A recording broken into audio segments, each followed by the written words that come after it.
Good morning class. आज हम शुरू करने जा रहे हैं chapter light, reflection and refraction.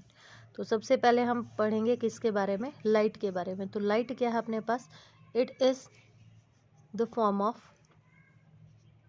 Energy. ये हमारे पास क्या है, एक फॉर्म ऑफ एनर्जी है जिसकी वजह से हम क्या कर पा रहे हैं, जिस फॉर्म ऑफ एनर्जी की वजह से हम क्या कर पा रहे हैं, देख पा रहे हैं, जो हमें क्या दे रही है, विच प्रोड्यूस्ड, क्या प्रोड्यूस कर रही है ये, विच प्रोड्यूसेस इन अस, हमारे अंदर क्या प्रोड्यूस कर रही है, the sensation of site, the sensation of site. तो हमारे अंदर ये क्या प्रोड्यूस कर रही है, सेंसेशन ऑफ साइट प्रोड्यूस कर रही है। ठीक है, तो अपने पास यहाँ पर बहुत सारे फिनोमिनाज हैं लाइट के, जो आप 12th क्लास में भी पढ़ेंगे। लाइट के बारे में पूरा चैप्टर है ऑप्टिक्स का। यहाँ पर आप सिर्फ दो फिनोमिना पढ़ने जा रहे हैं, that is called reflection and second one is refraction. और डिफ्रैक्शन होता है, पोलराइजेशन होता है आपके, और इंटरफेरेंस होता है। तो ऐसे बहुत सारे फिनोमिना हैं जो कि आप क्या कर रहे हैं, देखेंगे लाइट के बारे में, बड़ी क्लासेस में भी पढ़ेंगे। बहुत इम्पॉर्टेंट एप्लीकेशंस हैं इस लाइट की, जैसे कम्युनिकेशन में है, ऑप्टिकल फाइबर्स में किस तरीके से चलती है, तो कैसे ऑप्टिकल फाइबर्स कैरी करते हैं इतने सारे फ़ोन कॉल्स को। तो ये सब कुछ आप डिटेल में पढ़ेंगे 12th क्लास में। तो अभी जो हम पढ़ने जा रहे हैं उसमें हम पढ़ने जा रहे हैं सिर्फ और सिर्फ क्या, रिफ्लेक्शन और रिफ्रैक्शन। तो हमारे पास जो रिफ्लेक्शन है ये आपने छोटी क्लासेस में भी पढ़ा है।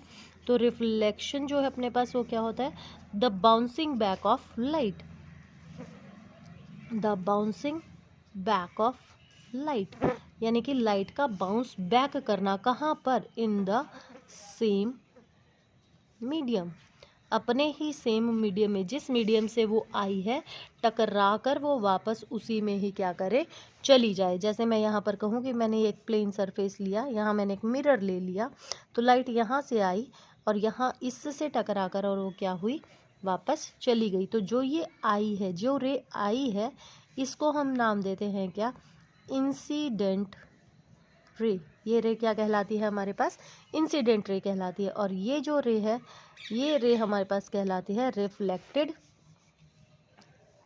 रे। इसके ऊपर मैं क्या डाल दूँ, नॉर्मल डाल दूँ। नॉर्मल यानी कि जो 90 डिग्री का एंगल बना रही है, किसके साथ, मिरर के साथ। ये हमारे पास ये जो रे है, इट इज़ कॉल्ड नॉर्मल। तो नॉर्मल के साथ जो इंसिडेंट ने एंगल बनाया उसको हम आई से डिनोट करेंगे, और जो यहाँ एंगल बना उसको हम आर से डिनोट करेंगे। तो एंगल आई कहलाता है हमारे पास क्या, इंसिडेंट एंगल, और एंगल आर कहलाता है हमारे पास क्या, रिफ्लेक्टेड एंगल। और जो हमारे पास ये जो एंगल बचा, यहाँ पर ये जो एंगल बचा है, ये एंगल कहलाता है एंगल ऑफ ग्लांस। इसको हम नाम क्या देते हैं, एंगल ऑफ ग्लांस। तो हमारे पास दो तरीके का रिफ्लेक्शन होता है, ये भी आपने छोटी क्लासेस में पढ़ा है। तो हमारे पास पहला रिफ्लेक्शन कौन सा होता है, that is called regular reflection, regular reflection. और सेकंड हमारे पास रिफ्लेक्शन होता है इर्रेगुलर रिफ्लेक्शन। इस इर्रेगुलर रिफ्लेक्शन को हम दूसरा नाम और क्या देते हैं, डिफ्यूज रिफ्लेक्शन भी नाम देते हैं इसको हम। ठीक है, होता क्या है, रेगुलर क्या है, जो हमारे पास क्या हो रहा है, एक प्लेन सरफेस पर हो रहा है, पैरेलल आई रेस, पैरेलल इंसिडेंट रेज आई हैं, तो वो टकराकर भी क्या करें, पैरेलल ही चली जाएं। जो इंसिडेंट है वो भी हमारे पास क्या हो, पैरेलल हो। तो ये तो हो गया अपने पास कौन सा, रेगुलर। अगर हमारे पास इर्रेगुलर सरफेस है तो पैरेलल लाइंस आ रही थी, लेकिन रिफ्लेक्ट होने के बाद वो एक दूसरे के पैरेलल वो नहीं रही, कोई किधर ही चली गई, कोई किधर ही चली गई। तो ये हमारे पास कौन सा रिफ्लेक्शन होता है, डिफ्यूज रिफ्लेक्शन होता है। ठीक है, तो अपने पास ये आप छोटे क्लासेस में पढ़ चुके हैं। अब हम इसमें क्या पढ़ेंगे, लॉज ऑफ रिफ्लेक्शन पढ़ेंगे। इंपॉर्टेंट है, एग्जाम के पॉइंट ऑफ व्यू से भी कई बार आता है आपका। तो लॉज ऑफ रिफ्लेक्शन क्या कहते हैं, लॉज ऑफ रिफ्लेक्शन।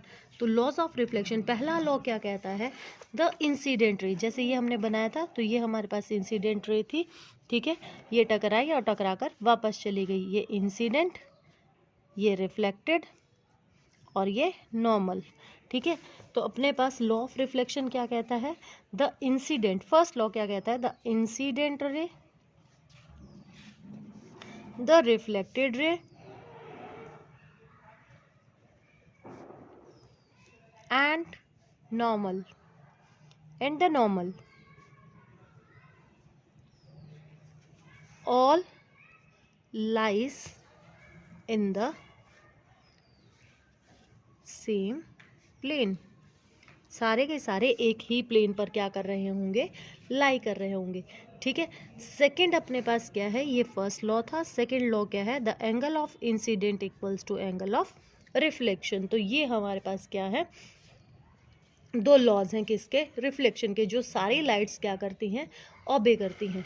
अगर मैं कहूँ कि मेरे पास जैसे ये एक प्लेन सरफेस है, यहाँ पर अपने पास इस पर लाइट, नॉर्मल पर लाइट आई, तो यही इंसिडेंट रे है।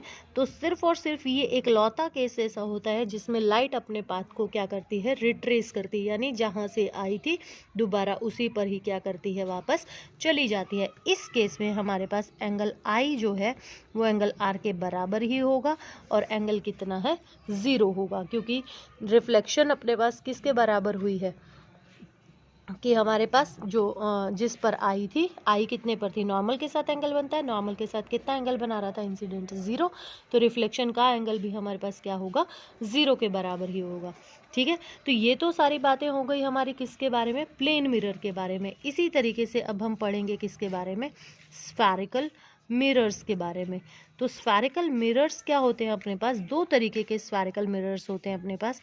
अगर मैं इस तरीके से बनाऊं तो अपने पास ये कौन कौन से मिरर हो गए, तो जैसा कि आपको पता है, एक होते हैं अपने पास, ये भी आपने छोटे क्लासेस में पढ़े हुए हैं, कॉनकेव और कॉन्वेक्स मिरर। ठीक है। तो अपने पास यहाँ पर जब तक हम पॉलिश सरफेस नहीं कर देते हैं तब तक हम नहीं बता सकते हैं कि हमारे पास कौन सा मिरर है ये। ठीक है। अब अगर मैं इसको इधर पॉलिश करती हूँ तो ये कौन सा बन गया अपने पास, कॉन्वेक्स। ये कौन सा बन गया हमारे पास, कॉन्वेक्स मिरर। और इसको मैं इधर से पॉलिश कर दूं तो ये हमारे पास कौन सा बन गया, कॉनकेव। और अगर मैं इसको इधर ही पॉलिश कर देती तो ये भी कौन सा बन जाता, कॉन्वेक्स ही बन जाता। तो जब तक कि अपने पास पॉलिशिंग सरफेस का हमें नहीं पता है तो उसके बिना हमें रिफ्लेक्टिंग सरफेस नहीं पता होगा, तो इसलिए हमें क्या नहीं पता होगा, टाइप ऑफ मिरर नहीं पता चलेगा। ठीक है। तो अपने पास जिस साइड आपका रिफ्लेक्टिंग सरफेस है, the reflecting surface is towards the centre of the sphere. अगर अपने पास रिफ्लेक्टिंग सरफेस ये है, towards the centre of the sphere है, तो उसको हम नाम देंगे क्या, कनकेव नाम देंगे। ठीक है। और अगर उससे अपोजिट है, यानी कि सेंटर से अपोजिट अगर रिफ्लेक्टिंग सरफेस है, तो that is called convex mirror. जैसे आप इसमें आप स्पून का एग्जांपल, स्टील स्पून का एग्जांपल ले सकते हैं आप, कि जैसे स्पून सीधे होती है अपने पास, जैसे मैं अगर आपको दिखाऊं तो ये मेरे पास एक स्पून है। अगर आप ये वाला सरफेस देखते हैं तो ये सरफेस इसका जैसे अंदर की तरफ हो गया, तो ये कॉनकेव होगा। और अगर इसको इस तरीके से देखा जाएगा तो ये कौन सा हो जाएगा, अपने पास कॉन्वेक्स हो जाएगा। ठीक है। तो अपने पास इस तरीके से हम क्या कर सकते हैं, रिफ्लेक्टिंग सरफेस ले सकते हैं। अब इसमें कुछ चीज़ें हैं हमारे पास जो दोनों के लिए ही सेम होंगी, तो वो ये डेफिनेशंस भी आपको 2-2 मार्क्स में पूछी जा सकती हैं। तो सबसे पहली जो डेफिनेशन है आपकी वो है centre of curvature, centre of curvature, and it is denoted by C। ठीक है। जैसे मैंने ये बनाया तो हमारा जिस साइड हमारा सर्कल कंप्लीट होगा उसी साइड हमारा हमेशा क्या होगा, सेंटर होगा। तो यानी कि इसका स्फीयर कहाँ कंप्लीट हो रहा है, इस साइड, तो यहाँ पर कहीं सेंटर होगा। और ये जो लाइन है, इस लाइन को अगर मैं सेंटर में से गुजार कर यहाँ तक गुजार दूँ तो ये लाइन हमारे पास क्या कहलाती है, प्रिंसिपल एक्सिस कहलाती है। ठीक है। इसको हम नाम क्या देते हैं, प्रिंसिपल एक्सिस। तो ये जो पॉइंट है, इस पॉइंट को हम C से डिनोट करेंगे, and it is called centre of curvature. तो क्या डिफाइन करेंगे इसको, the centre of a curvature of a spherical mirror is the centre of the hollow sphere of glass of which the spherical mirror is the part of. यानी कि ये spherical mirror का, इस पूरे का ये एक कोई पार्ट है, जहाँ पर ये होलो हो गया, यहाँ पर खाली था अपने पास, तो ये जो पॉइंट है ये हमारे पास क्या कहलाता है, सेंटर ऑफ कर्वेचर कहलाता है। ठीक है, अब ये जो पॉइंट है जहाँ पर इसने इसको काटा, ये जो पॉइंट है जहाँ पर ये लाइन मिल रही है, लाइन ज्वाइन कर रही है, this point is called pole. इसको क्या नाम देते हैं हम? पोल। तो पोल क्या है? The pole of a spherical mirror is the centre of the mirror. ठीक है, तो जो अपने पास ये जो मिरर हमने कंसिडर्ड किया ना, ये जो पार्ट हमने कंसिडर्ड किया है, ये इसका क्या होता है? सेंटर होता है। तो इस पॉइंट को हम क्या बोलते हैं? पोल बोलते हैं। अब अपने पास पोल से सेंटर ऑफ कर्वेचर तक की जो दूरी है, it is denoted by R and it is called radius of curvature. इसको हम क्या नाम देंगे? Radius of curvature. तो रेडियस ऑफ कर्वेचर क्या है? The radius of a curvature of a spherical mirror is the radius of the hollow sphere of glass of which the spherical mirror is a part of. तो जिसका अपने पास part है, वहाँ से अपने पास उसकी रेडियस जो है वो उसकी क्या कहलाएगी? रेडियस ऑफ कर्वेचर कहलाएगी। प्रिंसिपल एक्सिस मैंने आपको बता ही दिया, तो इसको कैसे डिफाइन करेंगे हम?